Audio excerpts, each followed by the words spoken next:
Habang unti-unting lumulubog ang araw sa kalangitan ng Maynila, ang malaking ballroom ng Monte Vista Hotel ay nag-iinit sa ingay ng mga tawanan at tunog ng crystal na baso.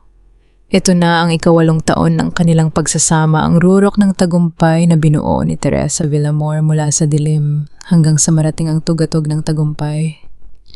Suot ang isang simpleng puting damit na siya mismo ang nagdisenyo. Nakatayo si Teresa sa gilid ng entablado. Hawak ang isang basong juice habang pinapanood ang kanyang asawang si Rafael Montevista na masayang bumabati sa mga maimpluwensyang bisita. Kanina pa lumilipad ang kanyang isip sa mga gabing walang tulog sa bawat spreadsheet at audit report na sinuri niya para lamang iligtas ang kumpanya sa bangin ng pagkabangkarote. Sa gitna ng musika, narinig niya ang malakas at mayabang na boses ni Rafael. Sa mikropono, tinatawag ang kanyang pangalan ng may halong pekeng pagmamalaki. Sabi niya boses na punong-puno ng matamis at huwad na lambing. Mga minamahal kong bisita, hindi magiging ganito katatag ang Monte Vista Builders kung wala ang aking napakagandang may bahay si Teresa. Let's give her a round of applause. Agad na bumalot sa katawan ni Teresa ang isang malamig na panginginig nang marinig ang mga palakpakan. Parang biglang bumagsak ang temperatura sa loob ng silid. Nanigas ang kanyang mga paa sa marmol na sahig at parang may bumara sa kanyang lalamunan na ayaw. Ang mga matang kanina ay puno ng pagmamahal, ay biglang napuno ng kakaibang pangamba. Habang nakita niyang ibinaba ni Rafael ang mikropono at lumapit sa kanya, kasama ang kanyang ina, si Doña Consuelo, na may dalang isang makapal na folder sa halip ng ngiti. Ang agwat mula sa rurok ng kasiyahan patungo sa bangin ng kataksilan ay nangyari sa loob lamang ng isang segundo. Walang pasabi, walang babala gaya ng kidlat na pumumpunit sa tahimik na gabi. Diyos ko po, itong ginagawa nila sa akin. Ito ba ang bayad sa 8 taon ng aking dugo at pawis? Ang mga tanong na ito ay paulit-ulit na akong makarimot sa loob ng kanyang isip, parang sirang plaka na nagiiwan ng sugat sa bawat pag-ikot. Huwag kang iyak, Teresa. Huwag kang magpapakita ng kahinaan sa harap nila. Huwag kang iiyak. Ang mga salitang ito ay patuloy na nag-aagawan sa kanyang dibdib habang pinapanood niya si Doña Consuelo na marahas na ibinato ang makapal na dokumento sa ibabaw ng mesa sa tabi ng cake. Hindi na ito simpleng pagtataksil ng mag-asawa. Isa itong planong pagpatay sa kanyang pagkatao sa harap ng buong lipunan. Sa gitna NG tension, lumapit ang isang matandang kliyente ng pamilya. Nagtatakang nagtanong habang nakanggiti. Oh Teresa, bakit parang namumutla ka? May problema ba sa mga kontrata? Hindi pa man nakasagot si Teresa, mabilis na sumingit si Rafael. Ang mukha ay biglang nagbago mula sa pagiging mapagmalaki patungo sa pagiging malamig at mapang-akusahan. Kasabay nito ang orasan sa dingding ay tila bumilis ang takbo, nagbabala na ang bawat segundo ay unti-unting pumuputol sa natitirang danggal na mayroon siya sa loob ng silid na ito. Wala naman po titon, sagot ni Rafael habang mapagbalat kayong ngumiti sa bisita bago lumingon kay Teresa ng may malamig na titig. Sadyang may nadiskubre lamang kami ngayong gabi na hindi namin inaasahan, na ang sarili kong may bahay pala ang nag-uumapaw ang takaw sa kaban ng kumpanya. Tumigil ang paghinga ni Teresa. Naramdaman niya ang init ng mga matang nakatingin sa kanya mula sa iba't ibang sulok ng bulwagan, ang mga matang puno ng paghatol, panlalait at bulong-bulungan. Ang hiya ay parang latigo na humagupit sa kanyang muka. Tumingin siya kay Rafael, ang lalaking pinagsilbihan niya ng buong tapat, at nakita niya ang walang kasing tinding kasinungalingan sa mga mata nito. Hindi na siya naghintay pa na matapos ang mahabang litanya ng pagpaparatang ng kanyang biyenan. Sa gitna ng panginginig ng kanyang mga kamay, dahan-dahan niyang inalis ang suot niyang singsing sa kasal, ang singsing na sumagisag sa 8 taong panlilinlang, at marahas itong ibinato sa ibabaw ng dokumentong naglalaman ng mga pekeng paratang laban sa kanya. Bago pa man makapagsalita ang iba, kinuha niya ang ballpen mula sa mesa at nang may nanginginig. Ngunit mabilis na galaw, buong giting niyang pinirmahan ang huling pahina ng dokumento ng hiwalayan at paratang sapat para sumabog ang isang matinding gulo na babago sa buong takbo ng kanilang mga buhay magpakailanman. Mabigat at pilit ang bawat hakbang ko papasok sa dati naming tahanan ni Rafael, isang condominium unit na tanaw ang buong kalawakan ng Bonifacio Global City. Ngunit sa gabing ito ay kasing lamig ng isang libingan. Walang tao, walang ilaw na bukas maliban sa sinag ng buwan na tumatagos sa malaking salamin sa sala. Dito sa loob ng 4 na dingding na ito, inialay ko ang 8 taon ng aking kabataan, ang aking mga pangarap bilang isang forensic auditor, at ang bawat patak ng pawis ko para lamang maitayo ang kumpanyang ngayon ay ginamit nila para durugin ako. Niyakap ko ang aking sarili habang nanginginig ang aking mga kamay. Walang luha na lumabas sa aking mga mata. Ang sakit ay masyadong malalim para maging simpleng pag-iyak lamang. Parang may malamig na kamay na pilit na sumasakal sa aking lalamunan, pinipigilan akong huminga ng maluwag. Ang tanging narinig ko sa loob ng tahimik na silid ay ang mabibigat at sunod-sunod kong paghinga at ang mabilis na tibok ng aking dibdib. Wala na ang mga papuri. Wala na ang mga pangako ng walang hanggang pagmamahal. Ang natira na lamang ay ang basag na reflection ko sa salamin at ang matinding latay ng kawalan ng katarungan. Diyos ko po, bakit ganito, saan ako nagkulang? Inubos ko ang sarili ko para sa pamilyang ito. Tinanggap ko ang bawat pangliliit ng kanyang ina at mga kapatid dahil aking inisip na iyon ang tanda ng pagiging isang mabuting asawa at manugang. Ngunit ang ganting tumanaw ako ng utang na loob sa kanila ay ang pagtapon sa akin na parang isang basahan sa gitna ng daan. Hindi ako pwedeng magpadala sa takot. Alam ko ang ginagawa nila. Mabilis akong naglakad patungo sa silid tulugan, dumiretso sa likod ng lumang aparador kung saan nakatago ang isang maliit na wall safe na tanging ako lamang ang nakakaalam ng kombinasyon. Ito ang huling sandata ko, ang digital backup ng lahat ng illegal na transaction palitan ng pera at mga peking pirma sa mga financial statement ng Monte Vista Builders na lihim kong kinolekta sa mga nakaraang buwan habang nag-aalinlangan pa akong sirain ang aming pagsasama. Dahan-dahan kong pinihit ang dial ng kahadedeto. Ang bawat paggalaw ay ginabayan ng malamig na konsentrasyon. Nang marinig ko ang mahinang pag-click ng kandado, mabilis kong hinila ang bakal na pinto nito upang buksan ang loob. Subalit ang sumalubong sa akin ay ang kawalan. Nangalahati ang paghinga ko. Walang laman ang loob ng safe. Ang USB drive at ang mga dokumentong naglalaman ng buong katotohanan ay naglaho na parang bula. Ang tanging naiwan sa loob ay isang piraso ng puting papel na may nakasulat na pamilyar na sulat kamay. Kasabay ng pagkabigla ko, narinig ko sa ibaba ang marahang ugong ng isang mamahaling makina ng sasakyan na huminto sa tapat ng gusali, sinundan ng mabilis na pag-ilaw ng cellphone ko sa ibabaw ng mesa. Isang mensahe ang pumasok mula sa isang hindi kilalang numero, maikling ngunit sapat para patigilin ang pag-ikot ng aking mundo. Huwag mo nang subukang maghanap ng ebidensya, Teresa. Talo ka na. Hindi ako makapaniwala habang tinititigan ko ang malamig na kawalan sa loob ng aking wall safe. Ang tanging nakasulat sa iniwang papel ay ang mga salitang naging mitsa ng aking tuluyang paggiba. Tanging isang tao lamang ang nakakaalam ng kombinasyon ng taguan kong ito, si Elena. Ang aking matalik na kaibigan ng aking kumare, ang babaeng itinuring kong higit pa sa tunay na kapatid. Siya ang tanging pinagkatiwalaan ko ng susi ng aking buhay habang ako ay abala sa pag-aayos ng mga dokumento laban kay Rafael. Agad kong kinuha ang aking bag at mabilis na lumabas ng condominium. Hindi ko na inisip ang pagod o ang panginginig ng aking tuhod. Alam ko kung saan siya hahanapin. Dumiretso ako sa siksikang pampublikong ospital sa Maynila kung saan nakakonfine ang kanyang 7 taong gulang na anak na si Gab dahil sa malubhang sakit sa puso. Ang amoy ng disinfectant at ang ingay ng mga nag-iiyakang pasyente sa koridor ng pediatric ward ang sumalubong sa akin. Sa dulo ng pasilyo nakita ko si Elena na nakaupo sa isang lumang plastic na upuan. May hawak siyang mamahaling tatak ng mga gamot. na alam kong kailanman ay hindi niya kayang bilhin gamit ang maliit niyang sahod bilang kahera sa palengke. Nang marinig niya ang tunog ng aking mga hakbang, dahan-dahan siyang nag-angat ng tingin.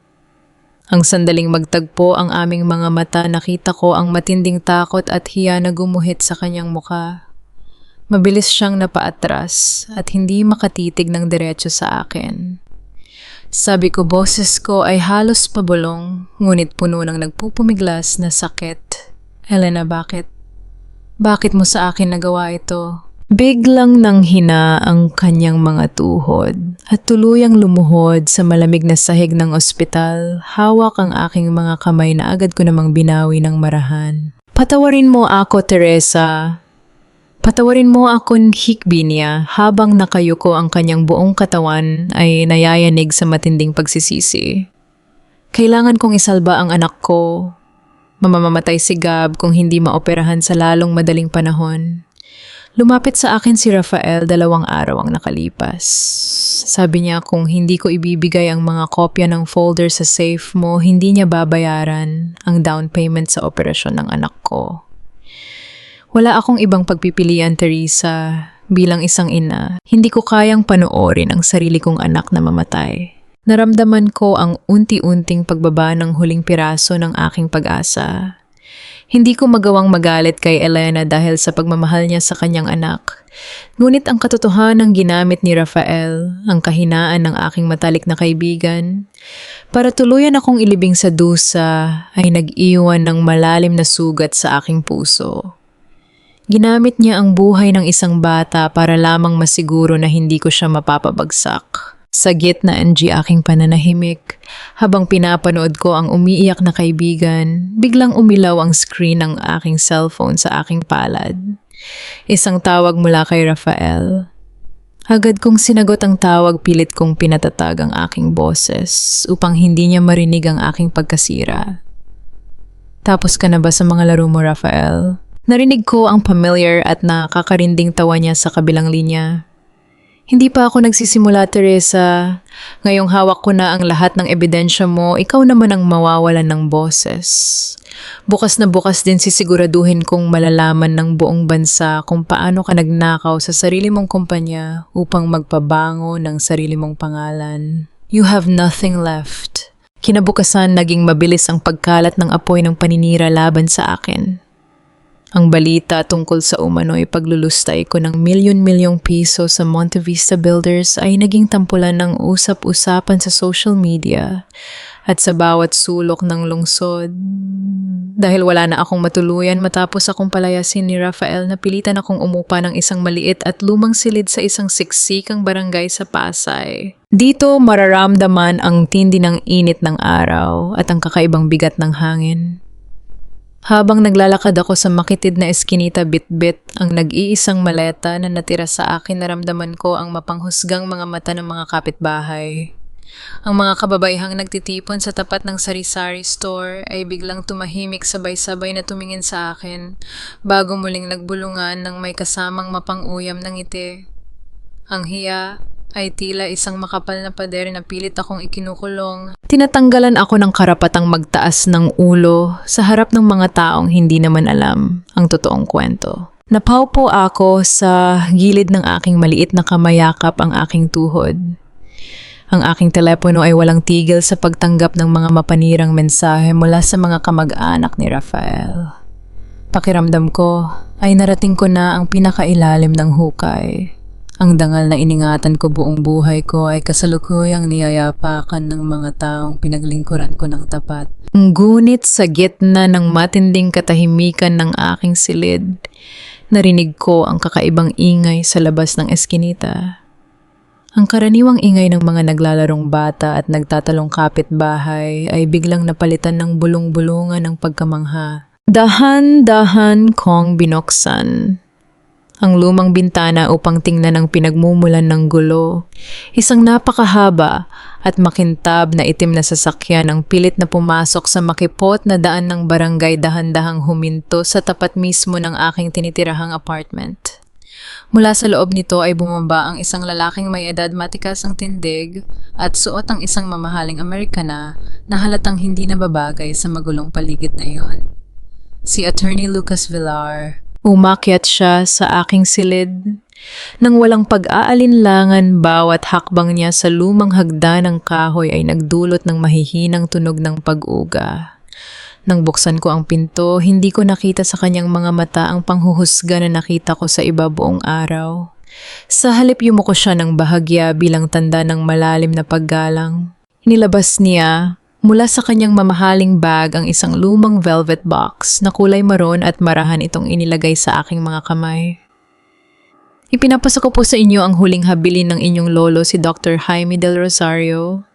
Lihim niya kayong pinrotektahan sa nakalipas na mga taon mula sa mga buwaya sa inyong pamilya, ngunit ngayon ay oras na para harapin ninyo ang inyong kapalaran. Nanginginig ang aking mga daliri habang binubuksan ko ang kahon. Sa loob nito ay kumikinang ang isang gintong susi at isang sulat na may selyo ng pinakamalaking kumpanya ng logistics sa bansa. Tumingin sa akin si Attorney Lucas, ang kanyang mukha ay seryoso ngunit may bakas ng matinding pag-asa. Sabi niya boses na matatag at may autoridad, "Mabuhay, Senyorita Teresa. Maligayang pagdating bilang bagong tagapamuno ng Del Rosario Group." Ang pagpasok sa tore ng Del Rosario Group ay parang pagtapak sa isang ibang mundo. Ang maruming eskinita ng Pasay ay napalitan ng malamig malawak at makintab na lobby na gawa sa marmol. Bawat yabag ng aking mga paa ay umalingaw-ngaw sa matinding katahimikan, isang tunog na nagsasabing, bawat galaw ko mula ngayon ay may bigat at kahulugan. Iniwan ko na ang luma kong katauhan sa maliit na kwartong iyon.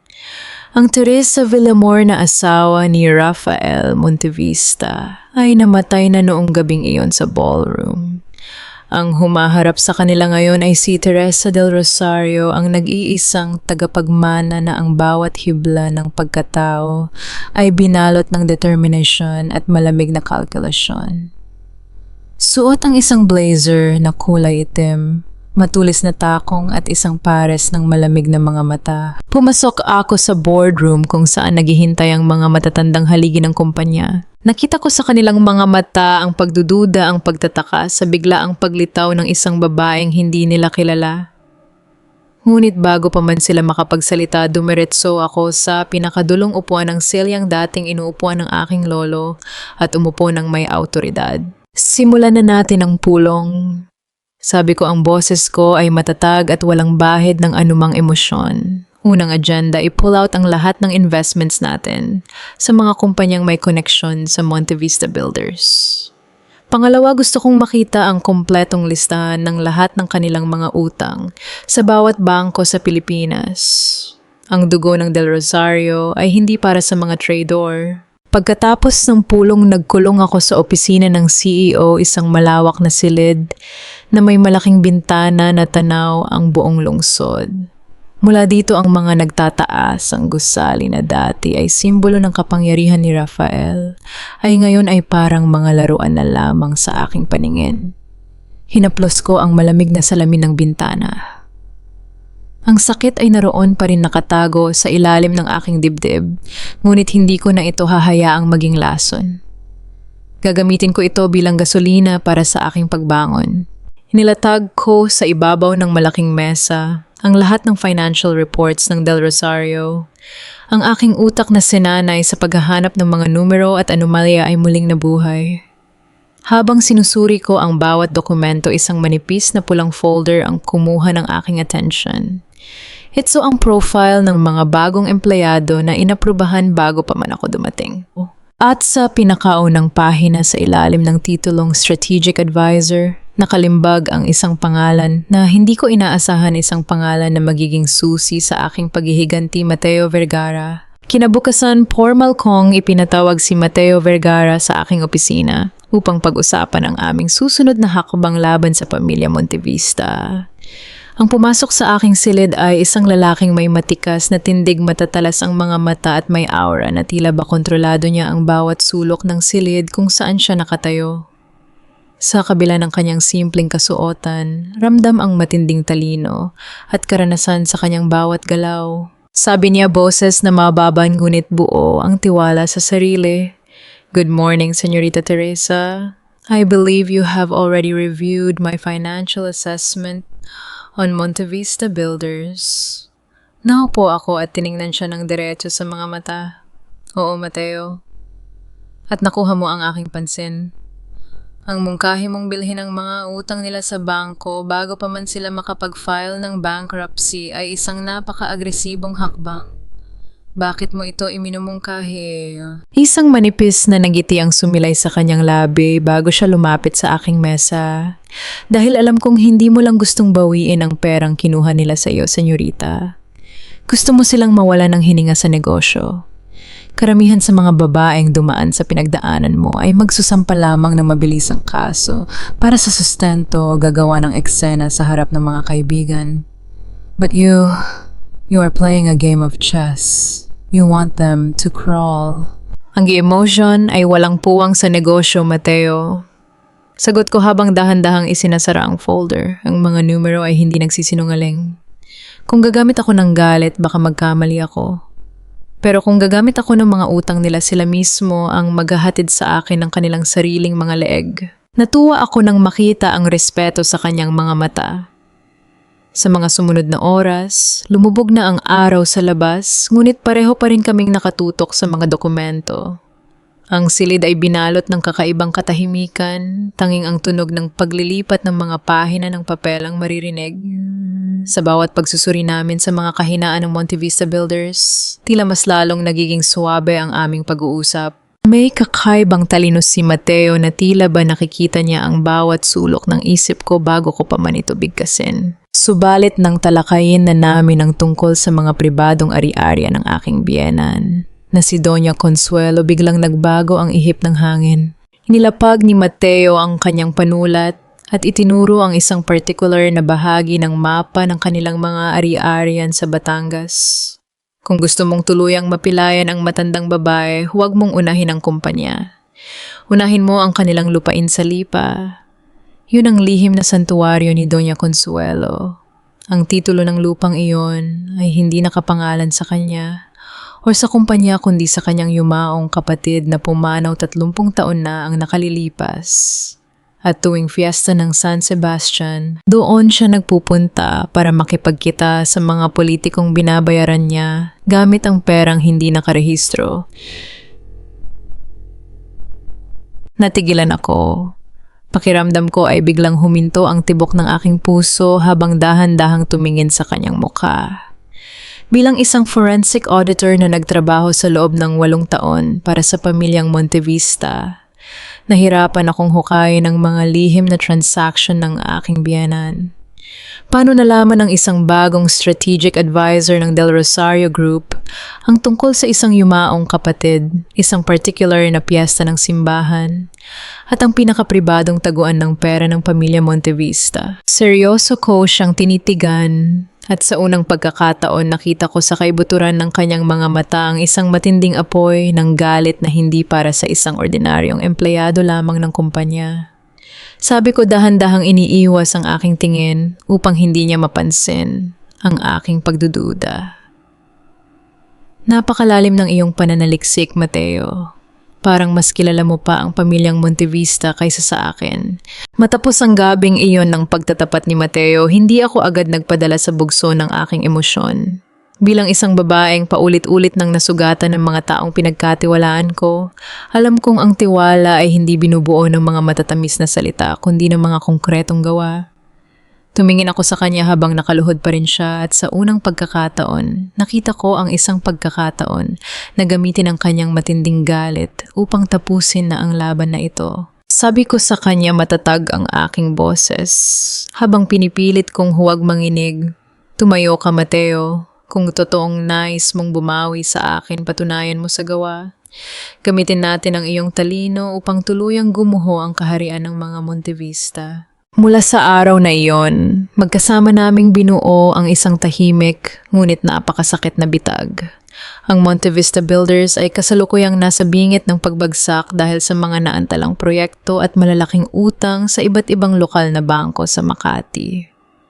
Upang hindi kami mapansin ni Rafael at ng kanyang ina, gumamit kami ng mga dummy holding companies sa ilalim ng Del Rosario Group upang lihim na bilhin ang lahat ng kanilang mga nakabinbing utang. Isa-isang ibinenta ni mga bangko ang mga utang ng Monte Vista Builders sa aming mga dummy companies dahil sa takot na hindi na sila mabayaran pa. Hindi alam ni Rafael na ang bawat pautang na pilit niyang pinapahaba ang termino sa mga bangko ay unti-unti nang napupunta sa aking mga kamay. Kami na ang may hawak ng kanilang kapalaran upang tuluyang izara. Ang bitag nagpatawag kami ng isang kagyat na pagpupulong sa boardroom ng isang pribadong bangko sa Makati. Ito ang araw na hiningi ni Rafael upang makiusap na huwag munang i-foreclose ang kanyang mga ari-arian. Nakarating ako sa boardroom ng mas maaga. Naupo ako sa pinakadulong bahagi ng mahabang lamesang gawa sa mahogany katabi si Mateo at si Attorney Lucas. Ilang sandali pa bumukas ang pinto at pumasok si Rafael. Halatang wala siyang tulog. Gulo-gulo ang kanyang buhok, maluwag ang kanyang kurbata at may mga butil ng pawis sa kanyang noo sa kabila ng lamig ng aircon. Nang makita niya ako na nakaupo sa gitna ng silid, biglang napako ang kanyang mga paa sa sahig. Ang kanyang mukha ay nawalan ng kulay, parang nakakita ng isang multo mula sa nakaraan. Sabi niya na uutal at nanginginig ang boses, "Teresa, anong ginagawa mo rito? At bakit? Bakit kasama mo ang mga kinatawan ng bagong creditor ng kumpanya ko?" Hindi ko siya sinagot. Sa halip, dahan-dahan kong inilagay ang aking mga kamay sa ibabaw ng mesa at iniharap sa kanya ang opisyal na foreclosure notice na may selyo ng Del Rosario Group. Sabi ni Mateo na may malamig na ngiti sa kanyang mga labi. "Rafael, ang babaeng pinalayas mo at pinagbintangan mong nagnakaw sa iyo. Siya ang may-ari ng Del Rosario Group at siya na ngayon ang may hawak ng 80% ng lahat ng utang mo." Dahan-dahang kinuha ni Rafael ang papel, ang kanyang mga kamay ay nanginginig habang binabasa ang bawat linya ng dokumento. Nanlaki ang kanyang mga mata nang makita ang aking pirma sa ilalim ng pangalang Teresa Del Rosario. Sabi niya habang dahan-dahang napapaupo sa sahig sa matinding panghihina. "Hindi maaari. Paano nangyari ito, Teresa? Ikaw ang kukuha ng lahat ng mayroon ako." Tumingin ako sa kanya ng may malamig na pagkaawa. "Walang personalan, Rafael. Negosyo lang." Lumipas ang ilang araw matapos ang aming paghaharap ni Rafael sa bangko at ramdam ko ang unti-unting paghigpit ng lubid sa leeg ng pamilya Montevista. Ngunit sa gitna ng aking paghahanda para sa huling pag-atake, nakatanggap ako ng isang lihim na mensahe mula kay Elena. Humihingi siya ng pagkakataong makipagkita sa akin sa isang tahimik at liblib na sulok ng Paco Park sa Maynila, isang lugar na malayo sa mga mapanghusgang mata ng publiko. Pumatak ang dapit hapon nang dumating si Elena. Malayong malayo ang kanyang hitsura sa masayahing kaibigan na kilala ko noon. Siya ay namumutla, may malalalim na itim sa ilalim ng mga mata at halatang pinahihirapan ang sarili niyang konsensya. Ang sandaling makalapit siya sa akin, sa ilalim ng isang malaking puno ng acacia, biglang nanghina ang kanyang mga tuhod at tuluyan siyang lumuhod sa aking harapan. Sabi niya habang umagos ang luha sa kanyang mga pisngi, "Teresa, parang awa mo na. Hindi ko na kaya. Hindi ko kayang mabuhay araw-araw na nakikita ang aking anak na gumagaling gamit ang perang naging kabayaran ng iyong kasiraan." Bawat gabi pinarurusahan ako ng aking sariling isip. Dahan-dahan niyang kinuha mula sa kanyang bulsa ang isang maliit na itim na micro SD card at pilit na inilagay sa aking palad. "Noong kinuha ko ang hard drive sa safe mo." Patuloy niya ang boses ay halos maputol sa matinding paghikbi. Gumawa ako ng isa pang backup. Lihim kong itinago ito dahil alam kong balang araw kakailanganin mo ito upang malinis ang iyong pangalan. Narito ang lahat ng orihinal na ebidensya ng kanilang korupsyon, kabilang ang mga transaksyon ni Doña Consuelo na hindi ko ipinakita kay Rafael. Tiningnan ko ang maliit na piraso ng plastic sa aking palad. Napakaliit ngunit napakabigat ng halagang nakapaloob dito. Gusto kong magalit, gusto kong isigaw sa kanya ang lahat ng sakit na pinagdaanan ko noong pinalayas ako at pinagbintangan ng buong barangay. Ngunit nang makita ko ang kanyang basag na pagkatao, pinili kong panatilihin ang aking dangal. Hindi ko siya niyakap. Hindi ko sinabing okay lang. Dahil ang pagtataksil ay hindi kailanman nagiging okay. Sabi ko, pilit kong pinapanatiling patag at malamig ang aking boses. Hindi kita mapapatawad sa ngayon, Elena. Masyadong malalim ang sugat na iniwan mo sa ating pagkakaibigan. Ngunit bilang isang ina, naiintindihan ko ang ginawa mo para kay Gab. Kaya ito ang aking alok sa iyo. Ililipat natin si Gab sa isang mas magandang ospital at ang Del Rosario Foundation ang magbabayad ng lahat ng kanyang operasyon at gamot upang hindi ka na maging utang na loob kay Rafael. Ngunit kapalit nito, haharapin mo ang batas. Tatayo kang pangunahing testigo laban sa pamilya Montevista. Mabilis na tumango si Elena walang pag-aalinlangan sa kanyang mga mata. Gagawin ko, Teresa. Kahit ikulong nila ako basta't malinis ko ang pangalan mo at maligtas ang anak ko. Agad naming dinala ang ebidensya sa National Bureau of Investigation kasama si Attorney Lucas. Sa tulong ng aking mga abogado, mabilis na napatunayan ang kredibilidad ng mga dokumento na naglalaman ng malalaking transaksyon ng laundering ng pera na pinamumunuan mismo ng aking biyena na si Doña Consuelo. Gabi na nang bumalik ako sa aking opisina sa Del Rosario Group. Habang nakatitig ako sa kawalan dahan-dahang bumukas ang pinto at pumasok si Mateo na may dalang isang opisyal na dokumento. Sabi niya may seryoso ngunit nagtatagumpay ng ngiti sa kanyang mga labi. Teresa, lumabas na ang desisyon ng korte. Dahil sa testimonya ni Elena at sa mga ebidensyang ibinigay mo, pinirmahan na ng hukom ang utos. Anong ibig mong sabihin, Mateo? Tanong ko habang unti-unting tumatayo. Sabi niya boses na puno ng matinding determinasyon. Sa mga sandaling ito, kasalukuyan nang isinasagawa ng mga awtoridad ang biglaang pag-raid sa opisina ni Rafael at sa mismong mansyon ni Doña Consuelo. Ang gabi sa eksklusibong subdivision sa Alabang ay binalot ng isang marangyang pagtitipon sa mansyon ng mga Montevista. Mula sa labas, maririnig ang mahinang tugtog ng classical na musika at makikita ang mga mamahaling sasakyan ng mga kilalang tao sa lipunan.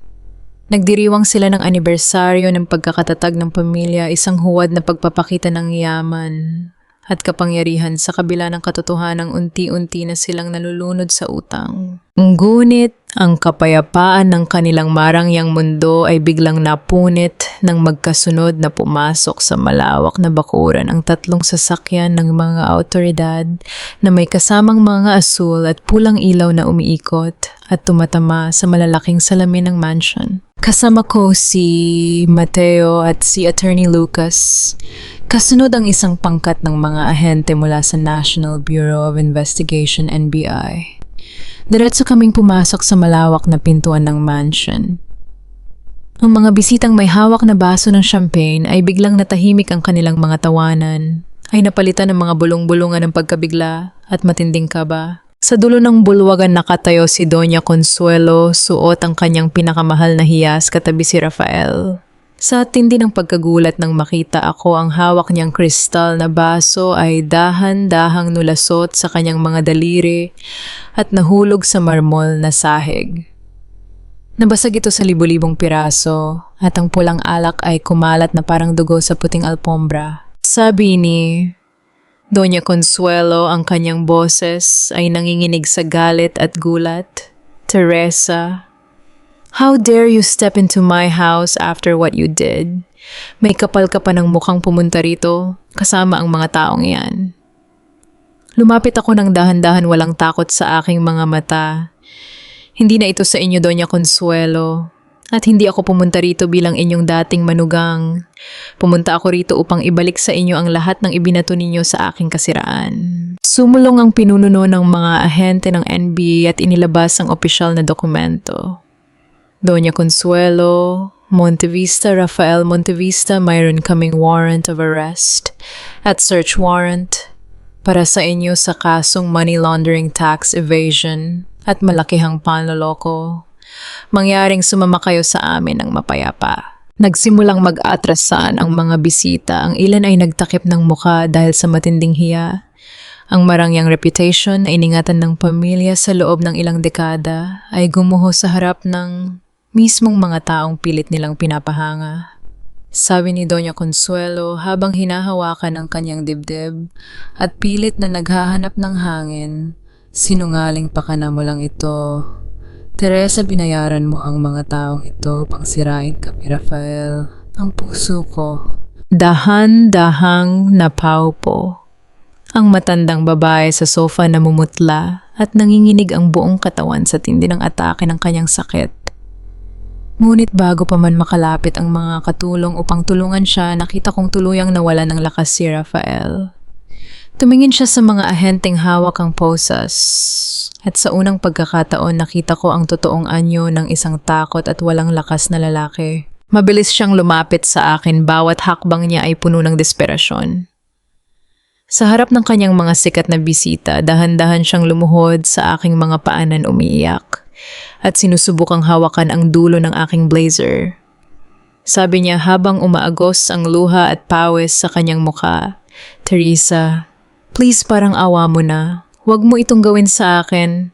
Mag-uusap tayo, asawa mo ako. Patawarin mo ako na bulag lang ako sa pera at sa sulsol ng iba.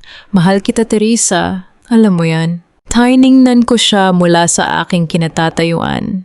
Walang kahit anong galit o awa sa aking mukha, tanging malalim na pagkadismaya lamang para sa lalaking minahal ko noon. Sabi ko malamig ang aking boses, "Wala ka ng asawa, Rafael. Pinirmahan ko na ang papel. At pinirmahan mo rin ng buong yabang noong gabi ng anibersaryo. Ngayon harapin mo ang resulta ng iyong sariling kasakiman." Nang makita ni Rafael na hindi ko siya pakikinggan at nang maramdaman niya ang kamay ng ahente na humawak sa kanyang balikat upang pusasan siya, biglang nagbago ang kanyang ekspresyon. Ang kanyang takot ay naging isang maruming pagtataksil upang isalba ang kanyang sarili. Tumingin siya sa kanyang ina na kasalukuyang nahihirapan sa sofa at pagkatapos ay sumigaw ng buong lakas sa harap ng mga ahente at ng mga bisita. Sabi niya habang itinuturo ang kanyang sariling ina nang may nanginginig na daliri, "Hindi ako ang utak nito, si Mama. Si Mama ang nag-utos sa lahat ng transaksyon. Siya ang may hawak ng mga lihim na account sa Batangas at sa ibang bansa. Ginamit niya lang ako. Teresa, niloko rin ako ng sarili kong ina. Wala akong kinalaman sa perang nawawala." Nanlaki ang mga mata ng mga tao sa loob ng silid. Maging ang kanyang ina na si Doña Consuelo ay napatingin kay Rafael nang may matinding pait at hindi makapaniwalang sakit sa kanyang mga mata bago ito tuluyang nawalan ng malay. Ito ang lalaking binuo ko, isang duwag na handang itapon ang sarili niyang ina sa kulungan upang isalba ang sarili niyang balat. Ang Lubin, Quezon City Regional Trial Court ay binalot ng isang napakabigat na katahimikan sa araw ng huling paglilitis. Labas-masok ang mga mamamahayag at sa loob ng silid ang bawat mata ay nakatutok sa pamilya Montevista. Nakaupo ako sa tabi ni Attorney Lucas at Mateo. Sa tapat namin nakaupo si Rafael at ang kanyang ina na si Doña Consuelo. Wala na ang mamahaling hiyas, wala na ang magarbo nitong kasuotan. Suot ang simpleng kulay dilaw na damit ng mga nakadetin. Tila tumanda, G20 taon, ang matandang babae. Ang kanyang balat ay kulubot at ang kanyang mga mata ay wala ng ningning. Bago basahin ng hukom, ang huling hatol pinayagan ng korte si Doña Consuelo na magbigay ng kanyang huling pahayag. Dahan-dahan siyang tumayo, humawak sa gilid ng lamesa upang patatayin ang kanyang nanghihinang tuhod. Tumingin siya sa akin at sa kauna-unahang pagkakataon walang galit sa kanyang mga mata, kundi isang malalim at madilim na lungkot. Sabi niya ang boses ay mahina at nanginginig sa labis na emosyon. "Alam kong tingin ninyong lahat sa akin ay isang halimaw. Lalo ka na, Teresa. Ngunit hindi ninyo alam kung gaano kahirap ang pinagdaanan ko bago ko narating ang itaas. Humarap siya sa hukom at nagpatuloy habang pilit na pinipigilan ang pag-agos ng kanyang luha. Noong kasing edad ko pa lamang si Teresa, pinalayas ako ng aking sariling pamilya dahil nabuntis ako ng walang asawa.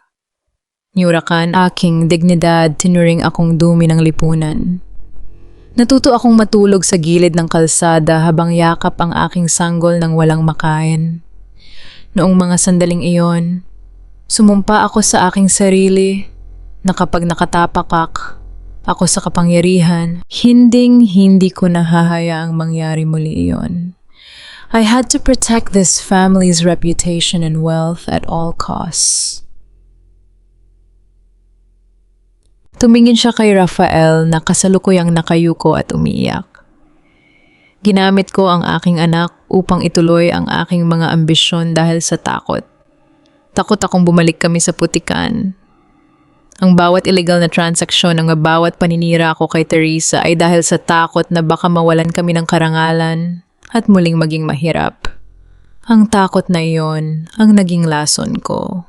Tiningnan ko ang matandang babae habang dahan-dahan siyang nauupo. Ang galit na matagal kong kinimkim sa aking dibdib ay unti-unting naglaho na palitan ng isang matinding habag at pagkaawa. Narealisa ko na ang kanyang pagiging sakim at malupit ay hindi dahil sa lakas, kundi dahil sa isang matinding trauma na hindi niya kailanman nalunasan. Ang kanyang ambisyon at takot sa hiya ang mismong naging nimbus at naging sarili niyang kulungan. Tumayo ang hukom, hawak ang huling hatol. Ang bawat pagpalo ng kahoy na maso ng hukom sa ibabaw ng mesa ay nagdulot ng tila paghinto ng oras sa loob ng silid. Sabi ng hukom, ang boses ay umalingaw-ngaw sa buong bulwagan. Matapos suriin ang lahat ng ebidensya at mga testimonya ng mga saksi, hinahatulan ng korteng ito si Doña Consuelo Montevista ng parusang reclusion perpetua para sa kasong money laundering at syndicated estafa.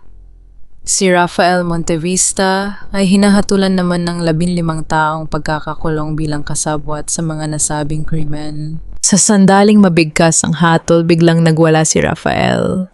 Tumayo siya, pilit na kumakawala sa hawak ng mga gwardya habang nakaturo ang kanyang nanginginig na daliri sa akin. Sabi niya sumisigaw sa matinding desperasyon at takot. Hindi maaari ito. Teresa, parang awa mo na, tulungan mo ako. Mother told me to do everything. Wala akong kasalanan. Teresa, sabihin mo sa kanila, I am your husband. Tumingin si Doña Consuelo kay Rafael nang may matinding sakit sa kanyang puso. Ang huling piraso ng kanyang pagkatao ay tuluyang nadurog nang makita niyang ang sarili niyang anak, ang lalaking pilit niyang pinrotektahan gamit ang lahat ng kasamaan, ay handa siyang itapon ng buong buo para lamang makaligtas.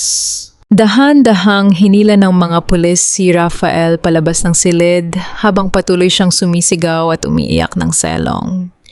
Tumingin ako sa kanila sa huling pagkakataon bago ako humarap sa pintuan kasama si Mateo upang tuluyang iwan ang madilim na kabanata ng aking nakaraan. Ilang buwan na ang dahan-dahang lumipas mula nang matapos ang maingay at magulong paglilitis sa pamilya Montevista.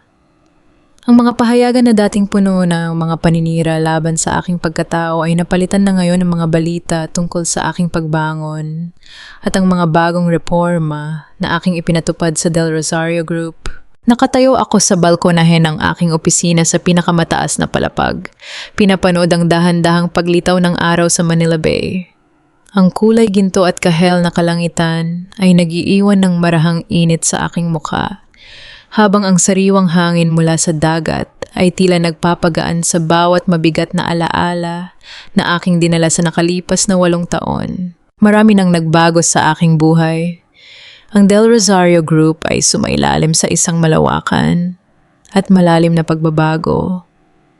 Tinanggal ko ang lahat ng mga kaduda-dudang pakikipag-ugnayang pinansyal at ginawa kong mas transparent ang bawat transaction ng kumpanya.